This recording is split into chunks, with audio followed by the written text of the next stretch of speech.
this is where they're kind of going to downsize all their X titles, right? This is going to be one of the first ones. So, yeah and no. Because they already announced, 3 new X titles that'll come spinning out of this. It's going to be X-Men, New Mutants, and maybe X-Force was the other one. I'm not 100% on what the third title was. So, if nothing else, I think it's going to shape what the rest of what you're going to see out of the X-Men for the next 10, 20 years. Nice. Which is a great idea if it sticks to it, which I feel like a lot... I'm going to say more DC than anyone. Like, a lot of companies do that where it's like, okay, well, this is going to do it for the next however long. And then we'll do... 3 years later, it's final crisis. Yeah, yeah. We'll do 62 issues and we'll be done. Yeah, so there's that. But, yeah, we'll see. We'll see. I hope that it's awesome. Yeah, I'm kind of looking forward to this one because I've been reading the new Silver Surfer Black. As have I. Which is really good. If you get a chance to, pick that one up. I mean, if you can find it now. Absolutely. Because they're getting scarce. And they're going for, I don't think they're going for that much online, but still, to find one, I mean, I was really surprised when I read number 1. I didn't know really what to expect, but then it kind of hits you, and you're like, "Wow, this is a great book." Yeah, it's a great so far story. It's really good. I just picked up issue 2, of course, this last week when it came out, and then I also picked up Mary Shelley Monster Hunter, which is an independent title. Number 1 just came out. The art's really cool, and it's more of it takes place in Mary Shelley's life, and it's kind of the story on what changed her, kind of what motivated her for the story of Frankenstein, but also it goes to a different extreme. Because Frankenstein is the book is actually 200 years old. Absolutely. So that's pretty crazy. Which, I mean, that's a cool story in and of itself, how that was written. It was her and her husband and Lord Byron. Yeah, they were all sitting around trying to scare each other. I don't remember who the other person, I don't know if that's, like, in the comic, it's her cousin or something. I don't know, her promiscuous cousin that's with them.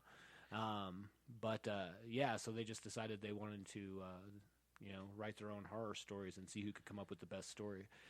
In the comic, Lord Byron puts up his boat as his sailboat as like a prize for it. I don't know if that's fact or not, but I do remember that was the story back in the day. Well, yeah, if you watch Bride of Frankenstein, they kind of have that at the very beginning of Bride. They kind of. If you watch the original one, James Whale one, they're sitting there. And the woman that plays Mary Shelley actually plays the Bride of Frankenstein in that, which is pretty cool. Yeah. You know what, though? This is something else I want to talk about because this is a giant-sized podcast for us. Giant-sized QuickCast, number 1. That's right. Is I watched this documentary about all the horror hosts. Uh-huh. You remember all the horror. Elvira, Vampira, Svengoolie. All of these people that had all this access back in the day to these horror blocks of movies. Grandpa from Fright Night? Oh, man, yeah. There's just so many of these things out. And, actually, there's Svengoolie's got a show on. And after I watched this documentary, I was looking through my guide on my TV, and Svengoolie was on. Really? I was like, holy crap, how could I have watched this today? And then there would be a Svengoolie movie on. Right. Which, that's something, that we grew up after the main guys did all their stuff. And it was mainly like Joe Bob Briggs. Right. And it was Rhonda Shear. Those were the late night guys that we had. Gilbert Godfrey. Those are the guys that we had whenever we were growing up on USA Up All Night and everything like that. Absolutely. But they went into this history of all of these people that were doing these on their own. Well, a lot of them were locale-based, right? Yeah, there was your local TV personality and dressed up like Boris Karloff or something, and they all had weird names. Nobody chose Dr. Chud, I don't think, but that would have been pretty awesome. But it was a really cool documentary. It's an old one, and they didn't have Elvira interviewed, but they interviewed a lot of people for it, and Joe Bob Briggs was on it because he's on the new Shudder one. He's got his own deal on Shudder, but a lot of them are online still, and you can still sit there and have them do their little skits and everything, which I always thought that was really cool. And that's something that we're kind of missing because we don't have those local people that at 2:00 in the morning are making some wacky show and then showing like Invaders from Mars or something. Right, you know what I mean? Right. Really, really bad movies. Well, I think that kind of morphed when Mystery Science Theater came out into something else, which was kind of cool. They did talk about that too. Oh, really? Yeah. They talked about how that kind of reignited a little bit of it, and it kind of made it a little bit different, where you actually felt like you were there. But there was some people that were doing that before. Okay. They were entering themselves into some of the shows. Oh, really? In a weird way, like they would show Dracula, but then the host would be kind of in the background. It's just some weird stuff. Nice. I mean, and I would wish and almost hope that if somebody ever did do that again, like I'm going to have to check out this Finguli stuff again and maybe put some time into watching those again, just to support that. Sure. Because I like to support a lot of that older stuff that's like that looks... That's like dropped culture. Yes, exactly. The stuff that we love that doesn't need to be gone. Right. I don't think that needs to be gone at all. I think that there needs to be more people showing their love for that, and that's, I guess, where podcasts come in, too. Well, and I think that we're kind of seeing, in that light, we're kind of seeing this resurgence of anthology shows. Yes. We talked about Creepshow a little bit earlier. We just had a Twilight Zone.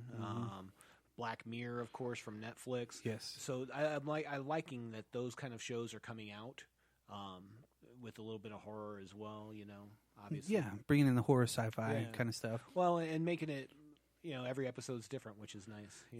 Yeah, with different writers, and you have different actors, and that's where if you look back at all those older shows like that too, you'll see like people like Morgan Freeman were on them, Joe Mantegna. Absolutely. There are so many actors that did them, and just one episode here and there, they would just be doing it so they can build their resume up almost, right. do something that they liked, and even as far back as the Twilight Zone original ones.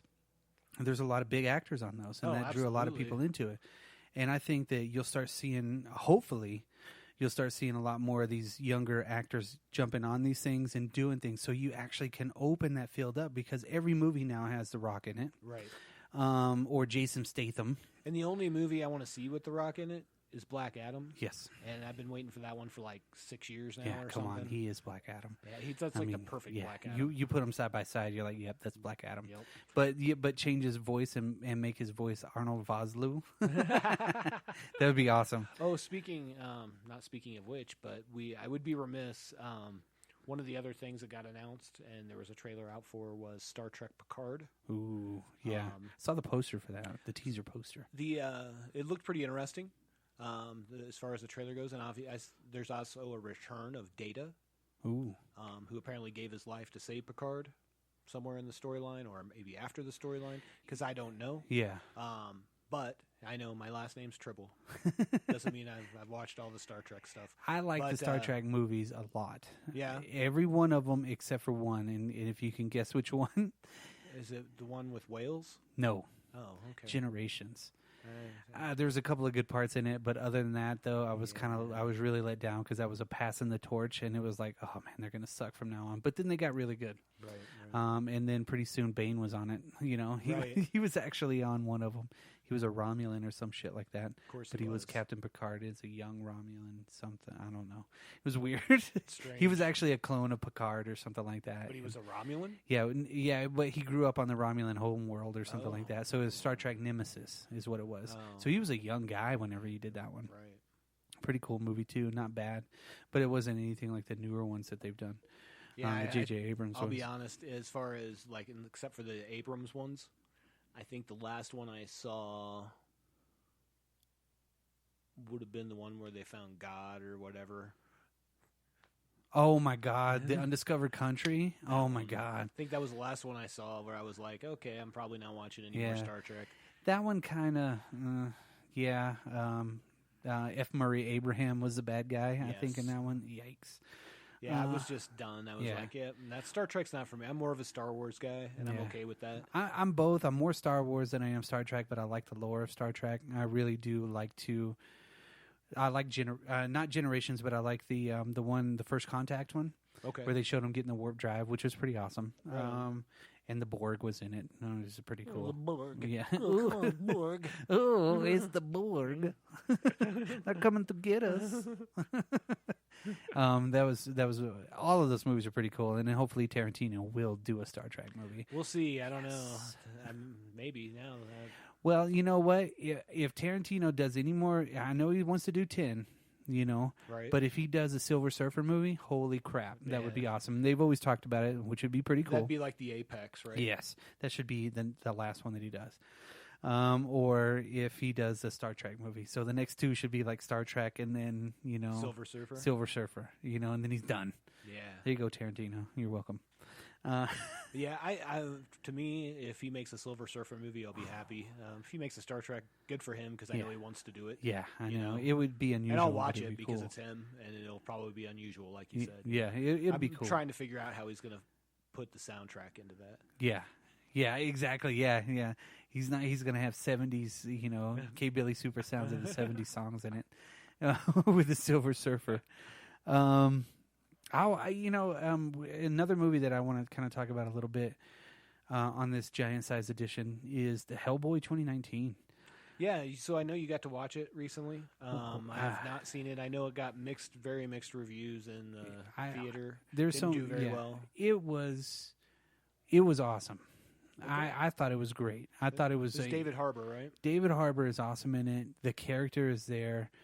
The world is there. I mean, they had giants in it. They had vampires in it. They had Baba Yaga, which was crazy scene too. There's so many good parts in that movie. It didn't really let up a lot. They even tie it back to, if you haven't seen it, spoiler alert, but they kind of tie it back to Excalibur. And they tie it back to, what's his wizard's name? Merlin. Yeah, Merlin's in it a couple of times. Everybody did a great job in that movie. And I don't understand why people really didn't watch it too much. I think that the stigma that Ron Perlman wasn't Hellboy was the thing that threw a lot of people off. But David Harbour did a great fucking job. All I got to say is he's done some quality work here, and this one I thought it was a great movie. I thought it was cool. Right on. I'm definitely going to check it out. I'll probably just like everybody else. I'm sure it's a fine movie. I wasn't going to make the effort to see it in the theater. Yep. I should have. I think I would have liked it a little bit more in the theater because of the grandiose style of it, the big style of it that it had. I mean, it had so many good parts. The first 10 minutes draw you into it, and then you're there. You're in the world. So they don't really waste a lot of time. The only thing that I could really say probably would be the music.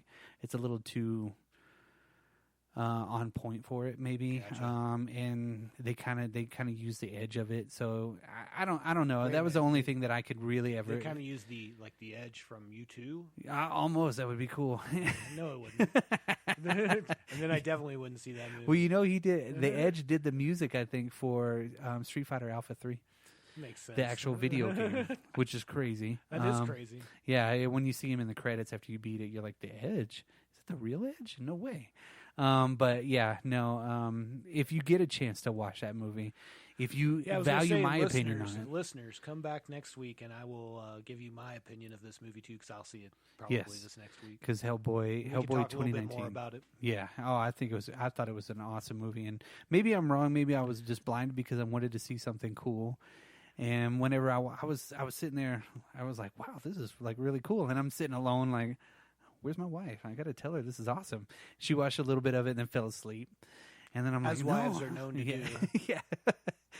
He's like, I can't make it to an episode of the Orange is the New Black without falling asleep. But you know, hey, that's just me. Yeah. I think now in my household, I have probably seen every episode of. I almost said St. Elsewhere. Because that's what my wife and I joke about, Grey's Anatomy. Oh, St. Elsewhere times but two. She has seen like the seasons. Like anytime she's got downtime, she's like, yeah, I'm just watching Grey's. Oh. Like she's listening to it in her car. And I'm like, that's cool, man. She loves it. That's cool, man. Hey, there's nothing wrong with that. Yeah. If you love something, enjoy it. Absolutely. That's what it's there for. People love making it. So, that's for all those people out there, just like this Hellboy movie. Oh, yeah, see? Bringing it back around. Yeah, I'm telling you. It's a cool movie. I'm interested. Yeah. If anybody values my opinion on that, watch it on my recommendation. If it sucks, hey, let him know. I like it. Yeah, let me know. Just like one of our listeners actually did let us know that he wanted to talk a little bit about Evangelion because we talked about it on the last right? QuickCast. Yeah, Parker. And I need to get back to him on it because me and you, Dan, are actually going to start a new series that we're going to, because I've seen the series over and over and over and over again. And I've never seen it.